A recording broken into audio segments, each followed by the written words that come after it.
As you all can see, I am an exchange student on my blazer.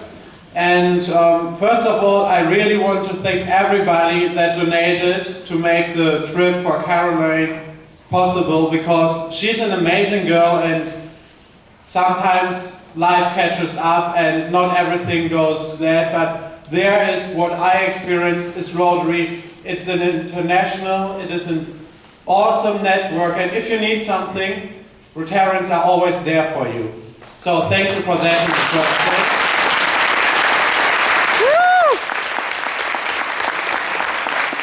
Now I want to come to the presentation. I'm in JDHS, that is Juneau Douglas High School Interact. And before I came here, I never heard of Interact, but that is honestly a club that changed my life too, besides Rotary. First, about Interact in general, it is another club that says service about self. It is Rotary for 12 to 18 years, for us.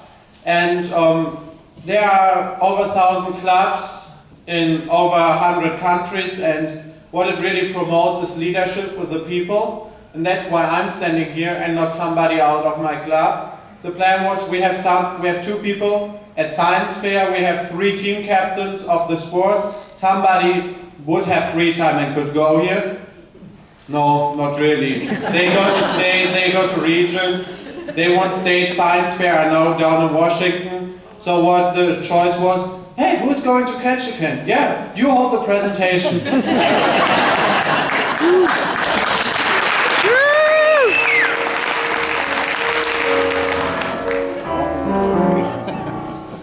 We as an Interact club, the other club had more projects, I think, but we decided we don't want a big facility. We want projects we can really focus on, and in our club we have fun planning a little bit and then have a bigger project. So the big projects we had was a sleep out, Operation Christmas Child, a sock drive, Read Across America, and then we have interactors participate in Ryler and Youth Exchange. And I will go over Sleep Out, Christmas Child and Sock Drive in a little bit more detail. First with the Sleep Out, we have in Juneau homeless people like always in Alaska, and we wanted to raise awareness. So since 8 years we're doing a Sleep Out for 12 hours outside, and we do that because we want to raise money and we want to bring awareness that there are students in my age out there, they don't have a home.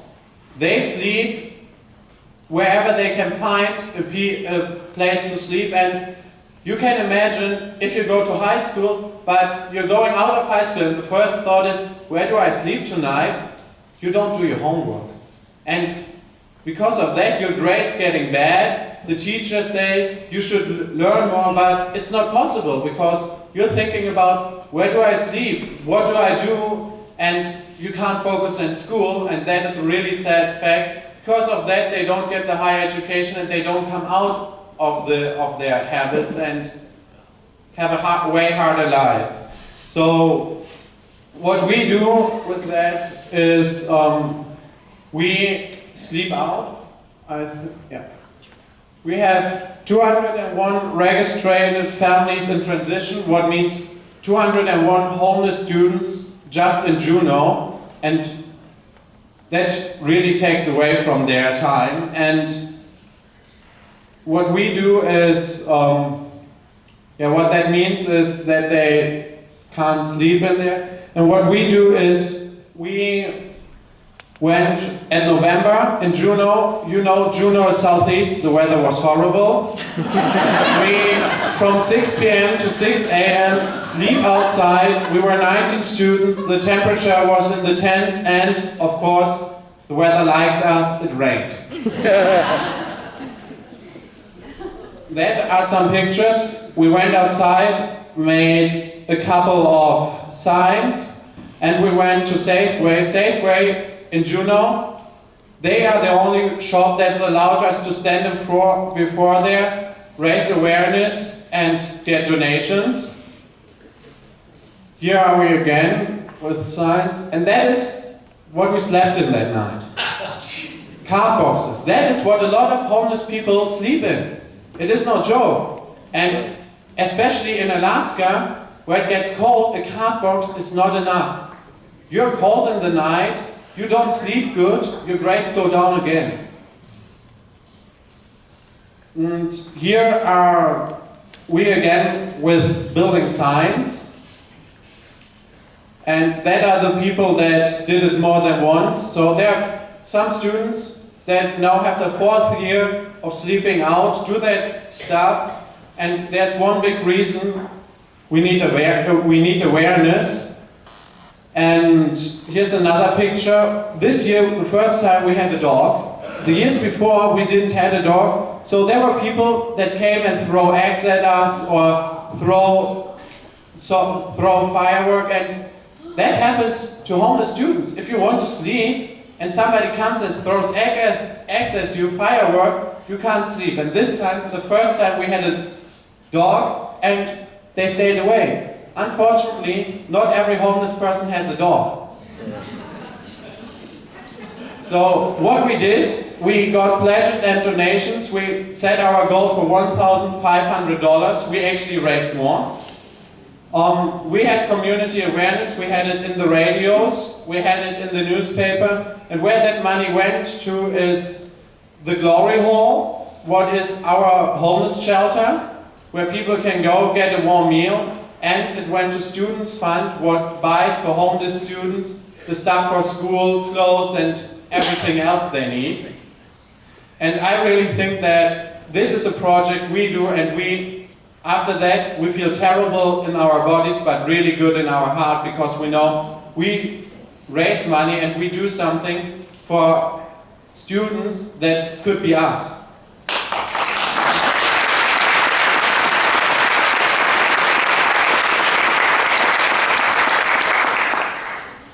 Yeah, and another fact is that in all America, there are 1 million students, 1 million students that are not college, that are high school, elementary school, middle school. 1 million that don't have a home where they can sleep. That is 1 million people where the life is hard and they can't even do anything against it because they don't have the resources, and it wasn't their choice. They didn't do bad choices, they just had bad luck.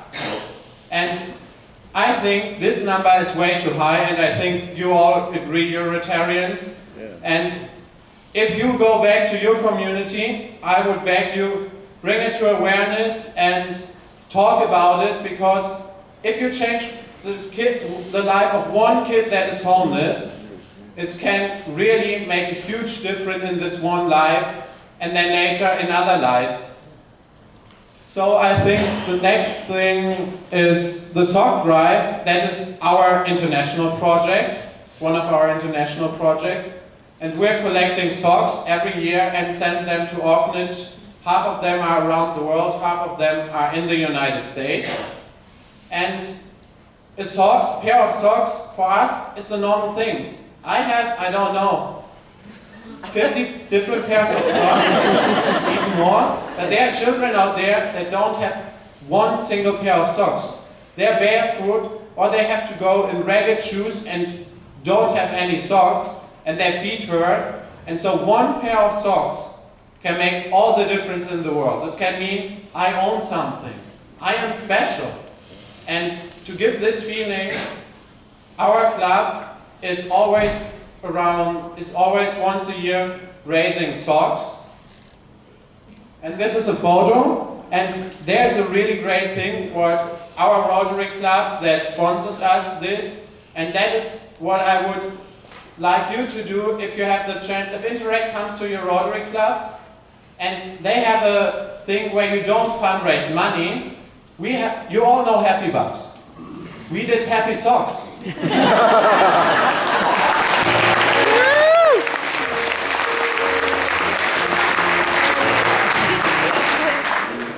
Sounds like a nice idea. It was an awesome idea.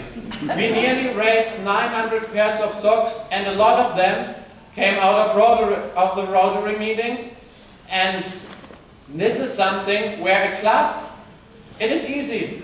You know, you're going to the club, you don't bring a happy dollar, you just buy from the couple of dollars you will talk about, you buy socks, and give them as the happy socks, and you feel better, we feel better, and the orphanage, where it goes through, they feel a lot better, way better than you will ever feel.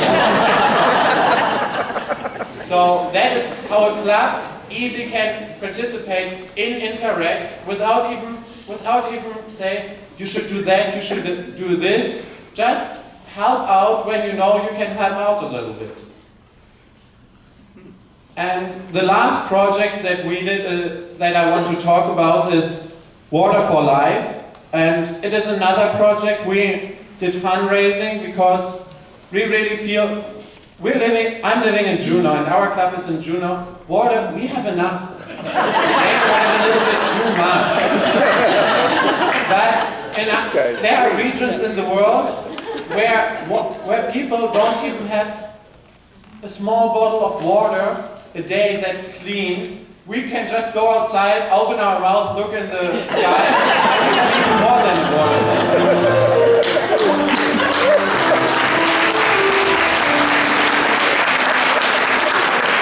So what we did was fundraising, and we raised nearly $1,000, and so we thought, okay, we really wanted to do a water project because we feel it's so important and it's so a huge part of our lives in Juneau that we looked what can we do, and we looked at this Water for Life, and they have a lot of projects, and this is one that we did, San Antonio, and I can't pronounce the rest. So what they needed was a new water well. The project cost was $5,500, and for us that isn't even that much, but for them these $5,000 means the world. And so what we did, they still needed $1,000. We paid the $1,000, and they started building that. It's in Columbia, and there are 1,457 kids. They are younger than we are in school that benefit from this, and we got a picture. That is the kids it's going to.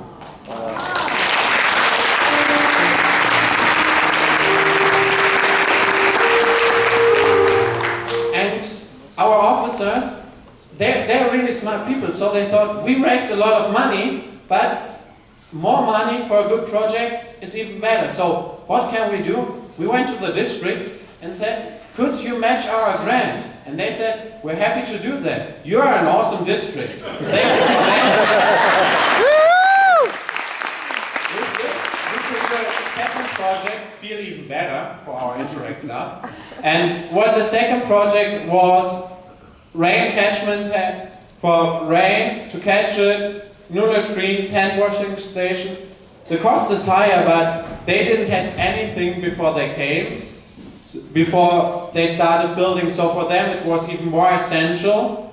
We paid the last $275. It is in Kina, and it just benefits 230 students, but for them it means the world. It means going from no standard to having clean water. And this was able through a matching grant from the district, so thank you for that. And with that, this is what they built. It doesn't look great, but it benefits them, and it is really what means the world to them. So thank you for matching the grant, and thank you for hearing it.